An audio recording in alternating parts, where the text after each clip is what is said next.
रेल्वेच्या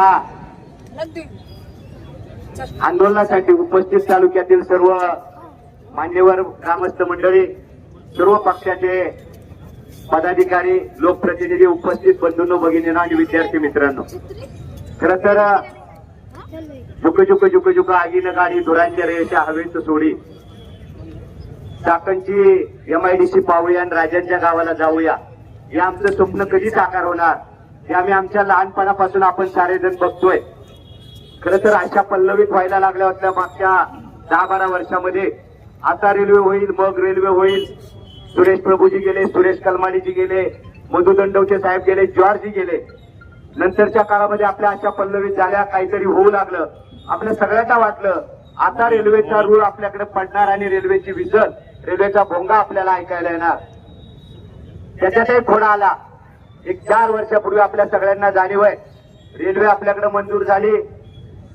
1600 कोटी का 1600 कोटी रुपये मला वाटतं त्याच्या आराखड्यासाठी मंजूर झाले. आमच्या नारायणगाव, हिवरेतर्फे नारायणगाव या परिसरातून झाडं मोजली, जागा मोजल्या, घरं मोजली, विहिरी मोजल्या.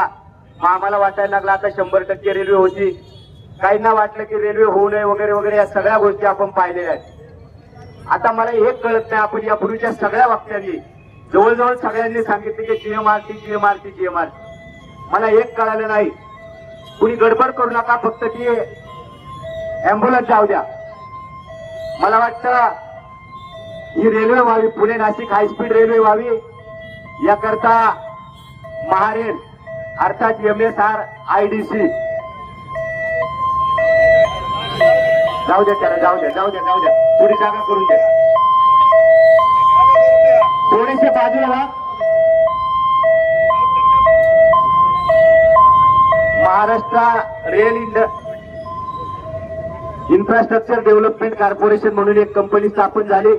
50% भाग राज्याचा, 50% भाग केंद्राचा. आणि आता आपल्याला वाटलं की 100% आपल्याकडे रेल्वे होणार. त्याच्यात माशी शिंकली. कुणीतरी नवीन वैष्णव म्हणून आले. वैष्णव म्हणजे खरं तर पंढरीचा वारकरी वाटतो, आपल्याला चांगलं वाटतं. पण या वैष्णवांनी एक वेगळीच घोषणा केली आणि अलाइनमेंट बदललं आणि म्हणले की नारायणगाव मार्गे किंवा चाकण, खेड, राजगुरुनगर, मंचर, नारायणगाव, आळे, फाटा मार्गे जाणारी रेल्वे कुठून तरी दुसरीकडे जाणार. मला काय कळत नाही आपण काय पाप केले. छत्रपती शिवाजी महाराजांनी या तालुक्यामध्ये शिवनेरीवरती जन्म घेतला. त्या छत्रपती शिवाजी महाराजांच्या जन्मस्थानाकडे जाणारी रेल्वे इथं होत नाही. अष्टविनायकापैकी एक असलेल्या गणपती बाप्पाकडे, वरद विनायकाकडे जाणारी रेल्वे होत नाही. खरं तर आपलं दुर्दैव आहे. साऱ्यांनी खरं तर GMRT ला हे केलंय. माझं स्वतःचं किंवा आपल्या सगळ्यांचं म्हणणं असं आहे, GMRT मुळे जर आम्हाला रेल्वे येत नसेल तर ती GMRT देखील गुंडाळून तुम्ही तुमच्याकडे घेऊन जा, आम्हाला गरज नाही. मगाशी अनेकांनी सांगितलं GMRT साठी अनेक आंदोलनं झाली. स्टाफ मध्ये कोण आणि किती लोक आपल्या जुन्नर तालुक्यातले जे खरं तर तिथे शोधलं पाहिजे. चतुर्थ श्रेणी कर्मचारी मध्ये सगळे जुन्नर तालुक्यातले किंवा परिसरातले आपले लोक आहेत. GMRT मुळे कोणतीही अडचण नाही. मगाशी सुजित भाऊंनी सांगितलंय GMRTच्या लोकांबरोबर आपलेही संबंध आहेत, फक्त वेगळी काहीतरी कारणं दिले जातात. GMRTचं एक बहाणा आहे, रेल्वे असे बघाणा आहे, दुसरी काहीच गोष्ट नाही. मला आपल्याला सगळ्यांना विनंती करायची, सगळ्यांना सगळी सूत्र माहिती आहे. जर रेल्वे इथून गेली, रोजची आमची पोरं कॉलेजला जाणारी पुण्याला रोजच्या रोज घरी आईवडिलांमध्ये कुटुंबामध्ये येतील. आम्हाला ज्या पद्धतीनं आमच्या विद्यार्थ्यांना, नोकरीवाल्यांना इथून पुण्यात जायला लागतंय, पुण्यावरचा काम कमी होईल. खरं तर माझी प्रशासनाला विनंती आहे, केवळ केंद्र सरकारला दोष देऊन चालणार नाही. कारण या रेल्वे महारेल जे स्थापन झाले त्याच्यामध्ये 50% राज्य शासन आहे आणि 50% केंद्र शासन आहे. आपण सगळ्यांनी राज्य सरकार आणि केंद्र सरकारवरती दबाव आणून हा रेल्वे मार्ग सरळ मार्गाने झाला पाहिजे, ही आपली मागणी आहे.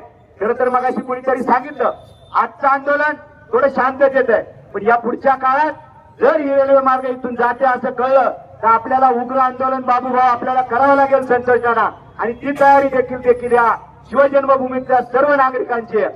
या निमित्तानं आपल्या सगळ्यांना मनापासूनचे धन्यवाद देतो. अगदी 4-5 दिवसामध्ये विशेष धन्यवाद दिले पाहिजेत. कोणाचं नाव घ्यायचं नाही आपण असं म्हणालो, पण ज्यांनी खऱ्या अर्थानं बाबूभाऊ लीड केलंय, विधान परिषदेचे आमदार सन्माननीय सत्यजितदादा तांबे यांनी खूप चांगल्या पद्धतीनं कोऑर्डिनेशन केलं. आणि अगदी पुण्यापासून नाशकापर्यंत सगळ्यांना एकत्र आणून, सगळ्या लोकप्रतिनिधींना एकत्र आणून आजचं हे मोठं आंदोलन केलंय. माझी आपल्या सगळ्यांना विनंती आहे, शांत बसून चालणार नाही. या पुढच्या काळामध्ये जर आपल्याला रेल्वे आपल्या मार्गाने होत नाही असं जर वाटलं तर 100% हिंसक आंदोलन आपल्याला करावं लागेल. सरकारने या गोष्टीची दखल घ्यावी आणि पुन्हा एकदा ही पुणे नाशिक हायस्पीड रेल्वे आमच्या नारायणगाव जुन्नर तालुक्यातून जावी ही आपल्या सगळ्यांच्या वतीनं मागणी करतो. थांबतो. धन्यवाद. जय जय महाराष्ट्र. जय गुरुदेव.